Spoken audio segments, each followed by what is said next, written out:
Hello and welcome. My name is Chris from ChristopherHole.com. Welcome to this video where we're going to be looking at 2 coaching tips to improve core strength.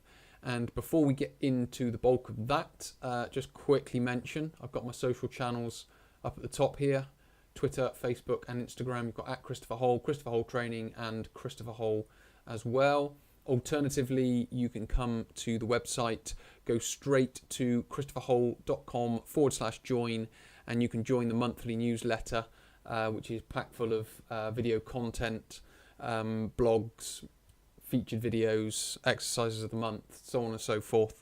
But basically information for you guys to help improve your health and fitness. So back to today's subject, which is 2 coaching tips to improve core strength. First of all, I kind of want to redefine what most people call core strength. I could call it core endurance, but if I was to call it that, most people wouldn't know what the hell I'm talking about. So I call this video 2 coaching tips to improve core strength, but what I really mean is core endurance, which is the ability to maintain torso rigidity and stiffness while resisting fatigue.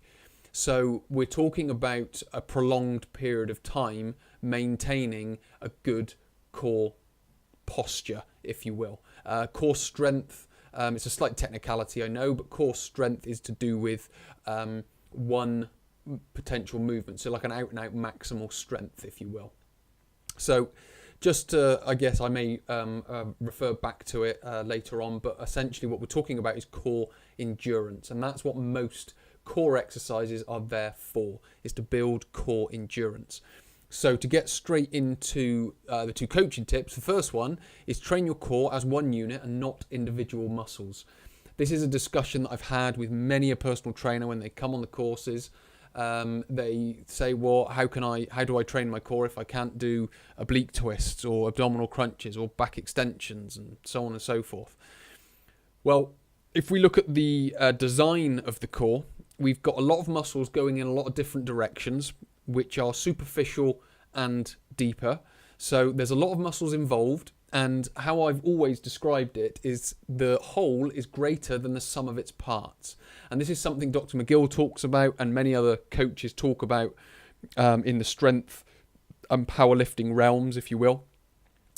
So we need to train it as one unit. Now, again, if you delve deeper into the anatomy, you can start to understand that's the way that it's designed. It's designed to prevent movement as a whole, and the muscles of the pecs, the deltoids and the lats, the glutes and the hip flexors, they are designed for movement, so to create movement. The core muscles aren't necessarily designed to create movement, but more so prevent it.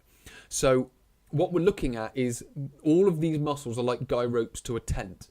So we're trying to evenly distribute all the tension around it, because if we've got a guy rope that's more tense than another one, it's going to pull the tent in that direction, if that makes sense. So it's a bit of an odd metaphor for it, but it sort of fits and it works with regards to how the anatomy is designed. So number 1 is we've got to train our core as one unit and not as multiple or individual muscles. And the next one is to combine static and dynamic exercises / movements. So if you're doing a workout, your core should really be working all the way through it, hence the core endurance, because we're not necessarily isolating those core muscles for one exercise and then we're not isolating it for another. So we are using it, so if we're squatting, if we're deadlifting, if we're bench pressing, if we're rowing, if we are planking, if we're doing wood chops, whatever it might be, if we're lifting and flipping tires, if we're cleaning and snatching, all of those different types of movements require your core and your posture to maintain a position. So we're not just saying use planks and side planks. We're talking about more dynamic movements as well. They have value, and don't discount them, because a lot of people in the powerlifting realms will say just squat, just deadlift, that's a good enough core exercise. But in some respects, that's not entirely true. Where it is very useful information, it's not entirely true. So do combine the holds, like the planks, the side planks, with the more dynamic exercises, the squats, the deadlift, the wood chops, so on and so forth. Because both of those together training all of the muscles as one unit becomes a lot better. So what we're looking to do is we're looking to use the core as a rigid structure and the hips and the shoulders as mobile structures.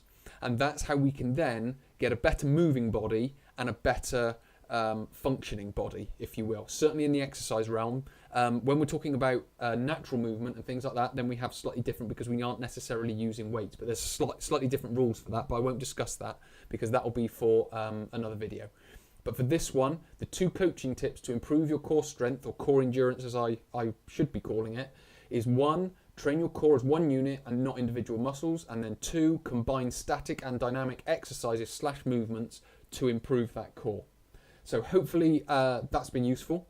Hopefully you will improve your gym training and your workouts and develop your core strength from that, and it helps you further into the future improving your health and fitness.